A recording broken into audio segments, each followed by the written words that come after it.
لیکن پھر کسی بنا پر تعلقات میں دراڑ پڑ گئی، شادی نہیں ہوئی، لیکن مراسم پھر بھی باقی رہے۔ اور پھر جب ڈیسوزا جیل میں تھا تو سلوینا اس سے ملنے اکثر وہاں بھی جاتی تھی۔ کیا واقعی؟ میں نے حیرت سے کہا۔ جی ہاں، آدم نے جواب دیا۔ چنانچہ یہ ہو سکتا ہے کہ سلوینا اور ڈیسوزا کی ایک دوسرے سے دوستانہ واقفیت کسی اہمیت کی حامل ہو، لیکن یہ ضروری نہیں، کیونکہ ڈیسوزا تو اب مر چکا ہے۔ تم ٹھیک کہتے ہو، میں نے تسلیم کیا۔ یہ جاننا واقعی دلچسپ ہوگا کہ ان دونوں معاملات میں کہیں کوئی ربط ہے یا نہیں۔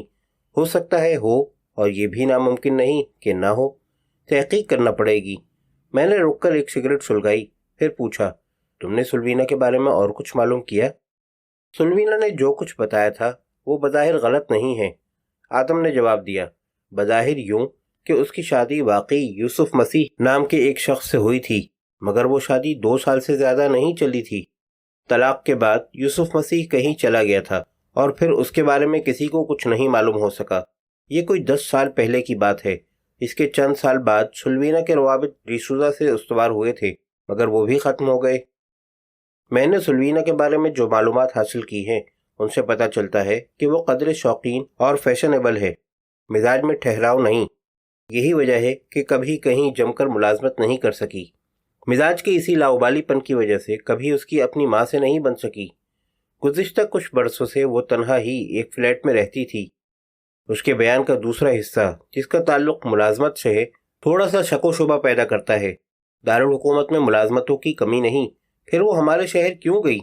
ہو سکتا ہے بات کچھ بھی نہ ہو، اور ہو سکتا ہے کہ اس کا ہمارے شہر میں قیام کرنا کسی خاص سبب اور مصلحت سے ہو، اور ہمیں یہی معلوم کرنا ہوگا کہ اگر کوئی خاص وجہ ہے تو کیا ہے۔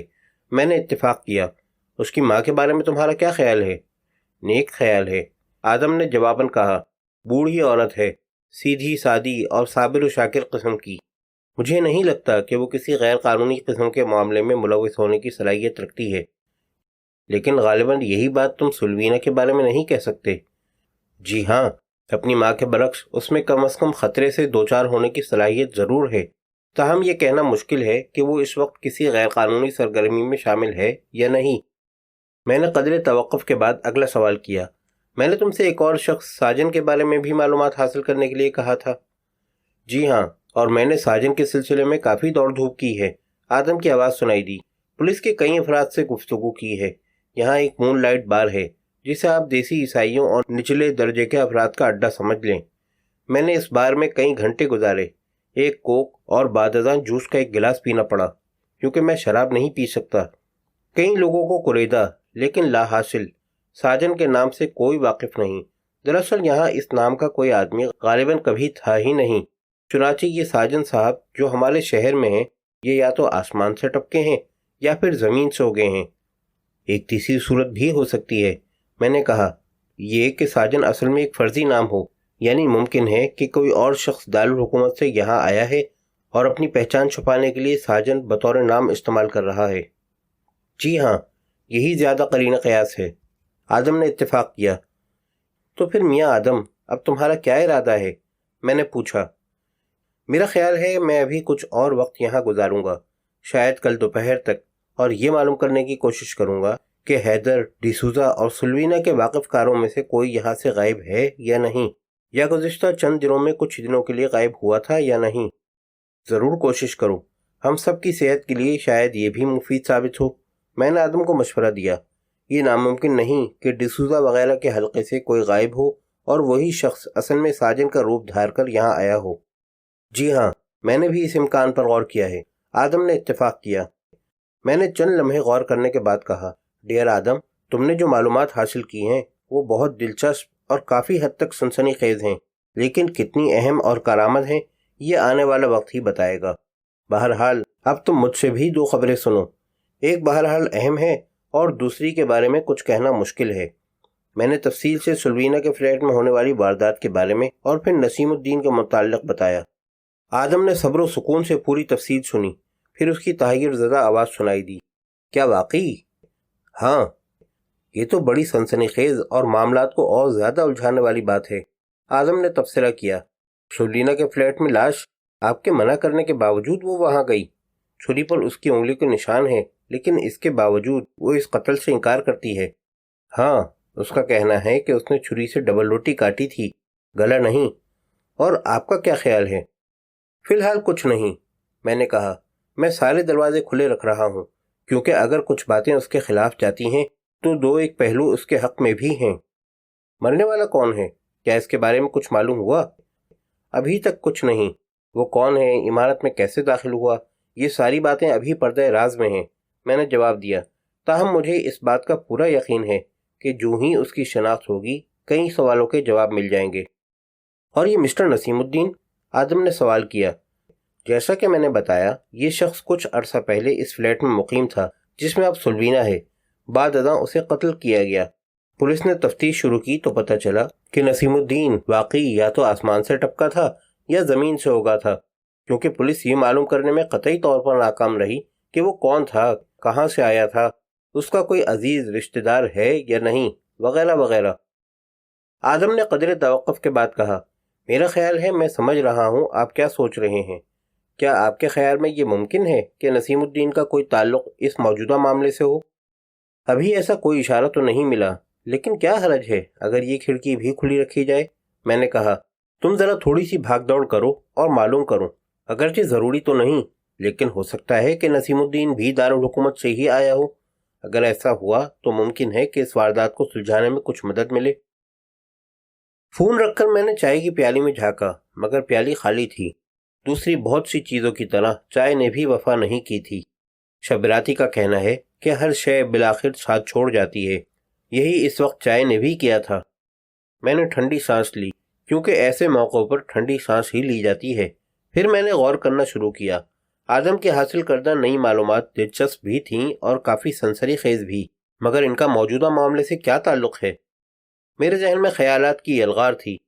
سلوینا فرنانڈو کی میرے دفتر میں آمد سے لے کر تازہ اطلاعات تک ایک ایک بات تصور کے پردے میں ابھر رہی تھی۔ ایک کے بعد ایک کئی نئی کڑیاں دریافت ہوئی تھیں، مگر ان میں کوئی ربط نہیں تھا۔ کئی باتوں کا کوئی جواز بھی بظاہر نہیں تھا۔ سلوینا اس شہر میں کیوں آئی؟ کیا محض ملازمت کے حصول کی نیت سے؟ پھر اس کے فلیٹ میں کچھ لوگوں یا کسی شخص نے بے جا دخل اندازی کا ارتکاب کیوں کیا؟ کیا اسے کسی شے کی تلاش تھی؟ اور یہ کہ کیا وہ شے اب بھی فلیٹ میں موجود ہے؟ ایک اور اہم سوال یہ ہے کہ کیا یہ ممکن ہے کہ سلوینا خود بھی اسی شے کی جستجو میں ہو اور اسی نیت سے شہر میں آئی ہو، ورنہ اسے وہی فلیٹ حاصل کرنے کی کیا ضرورت تھی جس میں نسیم الدین نام کا ایک آدمی مقیم رہا تھا؟ نسیم الدین۔ میں نے ایک سگریٹ سلگائی۔ آخر یہ نسیم الدین کون تھا، کہاں سے آیا تھا، اور پھر اسے کس نے قتل کیا اور کیوں؟ اس نے اپنی شخصیت یقیناً چھپائی تھی، اور قصداً۔ کیوں اس نے ایسا کیا تھا؟ میں غور کرتا رہا اور میرے ذہن میں ایک دھند سی چکراتی رہی۔ نسیم الدین کے قتل کے بعد سلوینا آئی اور اسی فلیٹ میں اس نے سکونت اختیار کی جس میں نسیم الدین رہتا تھا۔ کیا یہ محض اتفاق تھا یا یہ ساری کڑیاں ایک ہی زنجیر کا حصہ ہیں؟ میں نے سلوینا پر ایک بار پھر غور کیا۔ اس کا کہنا تھا کہ کوئی شخص یا کچھ افراد اس کی غیر موجودگی میں فلیٹ میں گھس آتے ہیں۔ وہ کون لوگ ہیں اور عمارت میں داخل کیسے ہوتے ہیں اور انہیں کس چیز کی جستجو ہے؟ الجھن۔ کیا ان سوالوں کا کوئی جواب ہے؟ پھر اس فلیٹ میں ایک قتل ہوتا ہے۔ سلوینا میرے منع کرنے کے باوجود فلیٹ میں گئی۔ اس نے تقریباً 40 منٹ فلیٹ میں گزارے۔ اس کا بیان ہے کہ واپسی کے وقت اس نے بتیاں بجھا دی تھیں اور دروازہ بھی بند کر دیا تھا، لیکن بیدل کا کہنا ہے کہ بتی تقریباً 10:30 بجے آف ہوئی تھی۔ یہ 15 منٹ کا فرق کیوں ہے؟ پھر یہ بھی ہے کہ صبح فلیٹ کا دروازہ مسٹر گلبرٹ کو کھلا ہوا ملا تھا۔ کون جھوٹ بول رہا ہے، مسٹر گلبرٹ یا سلوینا؟ یقیناً ان میں سے کوئی جھوٹ بول رہا ہے، اور یا پھر کوئی اور بھی اس معاملے میں شامل ہے۔ کون ہے وہ؟ ایک اہم سوال یہ ہے کہ چھری پر سلوینا کی انگلیوں کے نشان ہیں، مگر وہ قتل سے صاف انکار کرتی ہے، حالانکہ قتل کی واردات تقریباً اسی وقت ہوئی جب سلوینا فلیٹ میں موجود تھی۔ میں سوچتا رہا اور بے دھیانی سے میز کی سطح کو گھورتا رہا۔ سلوینا اس سارے معاملے میں کس حیثیت سے ملوث ہے؟ ملوث ہے بھی، یا پھر اس کا اس معاملے میں شامل ہونا محض ایک اتفاق ہے؟ میرا دھیان آدم کی طرف گیا۔ اس کا بیان، سلوینا کے ڈیسوزا نامی ایک شخص سے قریبی تعلقات تھے، اور ڈیسوزا مرکنٹائل بینک کی ڈکیتی میں شامل تھا۔ کیا اس ڈکیتی کا موجودہ معاملے سے کوئی تعلق ہو سکتا ہے؟ آدم کی آواز میرے ذہن میں گونجتی رہی۔ ڈکیتی کے دوران ڈیسوزا زخمی ہو کر گرفتار ہوا اور کچھ عرصے بعد جیل میں مر گیا۔ اس کا ایک ساتھی حیدر مقابلے کے دوران ہی ہلاک ہو گیا تھا، جبکہ دوسرے 2 افراد پیٹر اور چارلی رقم سمیت فرار ہونے میں کامیاب ہو گئے تھے اور اب بھی غائب ہیں۔ پولیس انہیں آج تک تلاش نہیں کر سکی۔ کہاں رہ گئے وہ؟ میں نے ایک اور سگریٹ سلگائی اور پھر یکایک چونکا۔ میرے ذہن میں ایک بجلی سی کوندی۔ کیا واقعی؟ ہاں شاید، اگر میں غلطی نہیں کر رہا ہوں تو۔ میں نے آنکھیں بند کیں اور تصور کے پردے پر دیکھنے کی کوشش کی۔ منظر صاف نہیں تھا، ایک دھند سی چھائی ہوئی تھی، بے یقینی کی دھند۔ بڑھتے ہوئے اضطراب پر قابو پانے کے لیے میں نے 2-3 طویل کش لیے، پھر جھپٹ کر اٹھا۔ 25 منٹ بعد میں کوتوالی میں تھا۔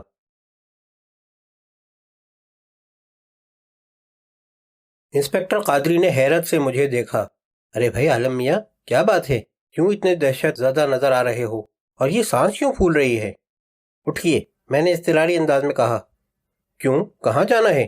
وہ مزید متعجب ہوئے۔ مردہ خانے میں۔ مگر بھائی میں اس وقت بہت… آپ چلیے تو صحیح، یہ بہت ضروری ہے۔ مردہ خانے کا دروازہ بند تھا۔ قادری صاحب کی ہدایت پر ایک سپاہی نے تالا کھولا۔ اندر وسیع کمرے میں اچھا خاصا اندھیرا تھا، باوجود اس کے کہ ابھی دن تمام نہیں ہوا تھا۔ سپاہی نے بتی جلائی۔ قادری صاحب اور میں نے کمرے میں قدم رکھا۔ مقتول کی لاش بدستور میز پر ایک دبیز چادر سے ڈھکی ہوئی رکھی تھی۔ میں نے ایک نظر مقتول کے مردہ جسم پر ڈالی، پھر قادری صاحب کی طرف دیکھا۔ اس وقت میرے دل کی دھڑکن معمول سے بڑھ گئی تھی، سانس بھی پھول رہی تھی اور غالباً ماتھے پر پسینہ بھی پھوٹ آیا تھا۔ قادری صاحب نے مان متفکر ہو کر کہا، کیا بات ہے بھائی، آپ اتنے متوحش کیوں ہو رہے ہیں؟ میں نے ان کی بات کا جواب دینے کے بجائے سپاہی کو چادر ہٹانے کا اشارہ کیا۔ سپاہی نے تعمیل کی۔ میری نظر مقتول کے چہرے پر بھٹک کر دائیں کان پر پہنچی اور مان میرے لبوں سے ایک طویل سانس از خود خارج ہوئی۔ مقتول کے دائیں کان کی لو تھوڑی سی کٹی ہوئی تھی۔ تو مرنے والے کا نام پیٹر ہے؟ یہ جملہ قادری صاحب نے اس وقت کہا جب ہم دفتر میں واپس پہنچے۔ جی ہاں، اور مقتول دارالحکومت میں ہونے والی ڈکیتی کی واردات میں ملوث تھا۔ جی ہاں، اور اس میں کسی شک و شبے کی گنجائش نہیں ہے۔ میں پوری تفصیل جاننا چاہوں گا۔ قادری صاحب پرتجسس نظروں سے مجھے دیکھ رہے تھے۔ پرانے زمانے کے کسی پیشہ ور داستان گو کی طرح میں نے اپنے لبوں سے مرصع و مسجع الفاظ برآمد کرنے شروع کیے، کہیں کہیں شبیراتی کے اقوال اور محاوروں کی دلکش پیوند کاری بھی کرتا رہا۔ قادری صاحب نے بھی مجھے مایوس نہیں کیا۔ انہوں نے ایک روایتی سامع کی طرح نہایت دلچسپی اور انہماک سے تمام واقعات سنے۔ تاہم یہ ضرور ہے کہ اختتام پر انہوں نے تالی بجا کر واہ واہ سبحان اللہ نہیں کہا، بلکہ چند لمحے مجھے حیرت سے دیکھا، پھر مزید حیرت سے کہا، واقعی؟ جی ہاں، یہ واقعی دلچسپ بات ہے۔ انہوں نے چند لمحے غور کرنے کے بعد کہا، دارالحکومت کے مرکنٹائل بینک میں ڈاکہ پڑتا ہے ایک مجرم، کیا نام بتایا آپ نے؟ حیدر؟ ہاں، حیدر موقع پر ہی مارا جاتا ہے، دوسرا کچھ عرصے بعد جیل میں مر جاتا ہے، پھر تقریباً 1.5 سال بعد ڈکیتی کے تیسرے مجرم پیٹر کی لاش یہاں اس شہر میں سلوینا کے فلیٹ میں ملتی ہے۔ میں دارالحکومت کی پولیس سے فوری طور پر رابطہ کروں گا اور ان کی اب تک کی کارروائی کی تمام تفصیل طلب کروں گا۔ مگر بھائی اس سارے قصے سے تو سلوینا کا کردار اور بھی مشکوک ہو جاتا ہے، کیونکہ آپ کے بیان کے مطابق وہ ڈی سوزا کی گرل فرینڈ تھی جس کا انتقال جیل میں ہوا۔ سوال یہ ہے کہ وہ ہمارے شہر میں کیوں آئی اور ڈکیتی کے تیسرے مجرم پیٹر کی لاش اس کے فلیٹ میں کیوں پائی گئی؟ اس سے تو پتہ چلتا ہے کہ اس سارے معاملے سے اس کا کوئی نہ کوئی تعلق ضرور ہے۔ کیا خیال ہے آپ کا؟ بظاہر ایسا ہی نظر آتا ہے، میں نے تسلیم کیا، لیکن قاضی صاحب عجلت میں کسی نتیجے پر پہنچنا غیر مناسب ہوگا۔ ہو سکتا ہے کہ اس سارے قصے میں اس کا شامل ہونا محض اتفاق ہو۔ شبیراتی نے بھی کہا ہے کہ اتفاقات کے رمز کو آج تک کوئی نہیں سمجھ سکا، نیز یہ بھی بعید از امکان نہیں کہ اسے بے خبر رکھ کر اس معاملے میں استعمال کیا گیا ہو، کیونکہ ابھی اس کیس کی کئی کڑیاں ہماری نظروں سے اوجھل ہیں اور مناسب ہوگا کہ ہم پہلے ان کڑیوں کو تلاش کریں۔ قادری صاحب مسکرائے۔ کیا آپ ایسا اس لیے کہہ رہے ہیں کیونکہ وہ آپ کی موکلہ ہے؟ قانون ہمیشہ اور ہر حال میں میرا پہلا موکل ہوتا ہے۔ میں نے گردن ہلائی۔ میں تو صرف امکانات کی بات کر رہا ہوں۔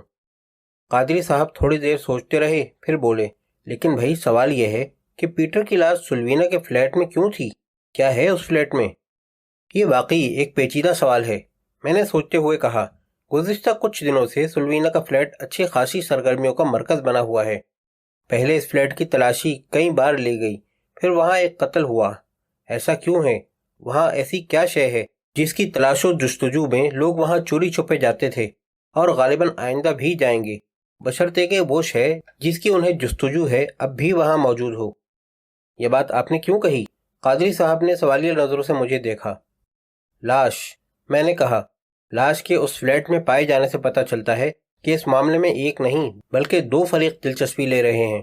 ان میں سے ایک نے دوسرے کو راستے سے ہٹا دیا ہے کیونکہ وہ بھی یقیناً اسی شے کی جستجو میں وہاں گیا ہوگا۔ وہاں ان کا آمنا سامنا ہوا اور ایک نے دوسرے کو ختم کر دیا۔ اب ہمیں یہ علم نہیں ہے کہ اس دوسرے فریق کو وہ شے مل گئی ہے یا نہیں۔ اگر فرض کیجئے نہیں ملی ہے تو پھر اسے وہاں ضرور جانا چاہیے۔ قادری صاحب نے ایک لمحہ غور کیا، پھر مسکرا کر کہا، لیکن قتل کا معاملہ تو صاف ہے، سارے شواہد اور ثبوت سلوینہ کے خلاف ہیں۔ ہاں، بظاہر تو ایسا ہی لگتا ہے، میں نے جھجکتے ہوئے تسلیم کیا۔ قادری صاحب نے کچھ دیر مزید غور کیا، پھر سر ہلا کر بولے، اس فلیٹ میں کسی شے کے موجود ہونے کا خیال دلچسپ ہے اور مجھے یہ تسلیم کرنے میں جھجک محسوس نہیں ہوتی کہ آپ کی تھیوری میں دم ہے، لیکن یہ بھی ناممکن نہیں کہ انجام کار یہ محض ایک مفروضہ ثابت ہو۔ ویسے بھی ہم دارالحکومت میں ہونے والی ڈکیتی کی نہیں، ایک قتل کی تحقیقات کر رہے ہیں، اور مقتول کی شناخت ہونے کے بعد یہ کیس سلوینہ کے خلاف اور بھی مضبوط ہو جاتا ہے۔ میں نے استفہامیہ نظروں سے قادری صاحب کو دیکھا۔ جی ہاں، انہوں نے مسکرا کر سر کو جنبش دی۔ دیکھیے، سلوینہ ڈی سوزا کی دوست تھی، اس کا مطلب یہ ہوا کہ وہ گینگ کے بقیہ ممبروں سے بھی واقف ہوگی۔ اب یہ ہو سکتا ہے کہ پیٹر اور سلوینہ کے درمیان کوئی رنجش یا تنازع رہا ہو اور سلوینہ پیٹر سے چھپ کر اس فلیٹ میں آئی ہو۔ جب پیٹر کو اس بات کا علم ہوا تو وہ یہاں آیا۔ سلوینہ اپنے فلیٹ میں موجود تھی، وہ اس کے فلیٹ میں گیا، دونوں کے درمیان پرانی رنجش کی بنا پر جھگڑا ہوا، بات بڑھی تو سلوینہ ہوش کھو بیٹھی اور اس نے پیٹر کو قتل کر دیا۔ دوسرے الفاظ میں یہ ہو سکتا ہے کہ یہ قتل عمد کی واردات نہ ہو بلکہ پیٹر کی موت وقتی اشتعال کے نتیجے میں واقع ہوئی ہو۔ دونوں ہی صورتوں میں سلوینہ بہرحال مجرم ہے۔ مگر یہ اپنی جان کی حفاظت کا معاملہ بھی تو ہو سکتا ہے، میں نے اعتراض کیا۔ قادری صاحب مسکرائے۔ ہاں، میں اس امکان کو رد نہیں کروں گا، مگر یہ بات سلوینہ کے وکیل کو عدالت میں ثابت کرنا ہوگی۔ تو اب آپ کا کیا ارادہ ہے؟ قدرے ٹھہر کر میں نے سوال کیا۔ قادری صاحب نے فوراً ہی جواب نہیں دیا، چند لمحے سوچتے رہے، پھر بولے، ہم اپنی اب تک کی تحقیقات سے مطمئن ہیں اور غالباً 3-4 دن میں ملزمہ کو عدالت میں پیش کر دیں گے۔ 3-4 دن، میں نے کوتوالی کے وسیع دروازے سے باہر نکلتے ہوئے سوچا۔ قاضی صاحب 3-4 دن بعد ملزمہ کو عدالت میں پیش کریں گے، جہاں کیس کی سرسری سماعت ہوگی اور باضابطہ طور پر فرد جرم عائد کی جائے گی۔ اس کے بعد مقدمے کی باقاعدہ تیاری ہوگی اور جلد ہی مقدمہ شروع ہو جائے گا، اور اس بات کا قطعی اور قوی امکان ہے کہ سرکاری وکیل بڑی آسانی سے سلوینہ کو مجرم ثابت کر دے گا، کیونکہ سلوینہ کے پاس اپنے بچاؤ کے لیے کوئی ایک پہلو بھی نہیں ہے۔ گویا میرے پاس صرف 3-4 دن ہیں اس الجھی ہوئی ڈور کا گمشدہ سرا تلاش کرنے کے لیے، صرف 3-4 دن۔ میں نے ٹھنڈی سانس لی اور ایک رکشے کو رکنے کا اشارہ کیا۔ میرے ذہن میں واضح نہیں تھا کہ میرا اگلا قدم کیا ہوگا۔ رکشہ ڈرائیور کو پہلے میں نے دفتر کی طرف چلنے کے لیے کہا، لیکن کچھ دیر بعد میں نے ارادہ بدل دیا اور سول لائن کی طرف روانہ ہوا۔ سول لائن پولیس اسٹیشن میں انسپکٹر قادر موجود تھا اور غالباً گھر جانے کی تیاری کر رہا تھا۔ مجھ پر نظر پڑی تو اس نے برا سا منہ بنایا اور خونخوار نظروں سے مجھے گھورا۔ تم؟ ہاں بھائی، تمہاری صورت دیکھنے کے لیے دل بہت مچل رہا تھا، میں نے ہنس کر کہا۔ مگر اب مجھے گھر پر کھانا شاید ہی نصیب ہو، قادر خشک لہجے میں بولا۔ کیوں؟ کیونکہ تمہاری صورت جو دیکھ لی ہے۔ کوئی بات نہیں ڈیر قادر، اللہ میاں نے ہر آدمی کا رزق کہیں نہ کہیں اتارا ہے، گھر پر نہ ملے تو ہوٹل میں کھا لینا۔ آخر یہ ہر گلی ہر نکڑ پر طعام خانے کیوں کھلے ہوئے ہیں، اور میرا مشورہ مانو تو شب راتی کے ہوٹل چلے جانا۔ وہ کمبخت آلو ٹماٹر کی سبزی تو ایسی بناتا ہے کہ بس آدمی انگلیاں، میں تمہیں اور شب راتی دونوں کو گولی مار دوں گا۔ قادر نے غرا کر بات کاٹی۔ تم یہ بتاؤ کیوں نازل ہوئے ہو؟ میں نے ایک سگریٹ سلگائی اور غور سے انسپکٹر قادر کو دیکھا۔ یہاں سول لائن کے علاقے میں کوئی 4 ماہ قبل قتل کی ایک واردات ہوئی تھی۔ انسپکٹر قادر نے چونک کر مجھے گھورا، ذہن پر زور دے کر غور کیا، پھر بولا، ہاں یاد آ رہا ہے، ایک واردات ہوئی تھی، لاش یہاں سول لائن پبلک پارک کے پیچھے گھنی جھاڑیوں کے درمیان پائی گئی تھی۔ تم اسی کی بات کر رہے ہو نا؟ ہاں، میں اسی کی بات کر رہا ہوں۔ مرنے والے کا نام نسیم الدین تھا،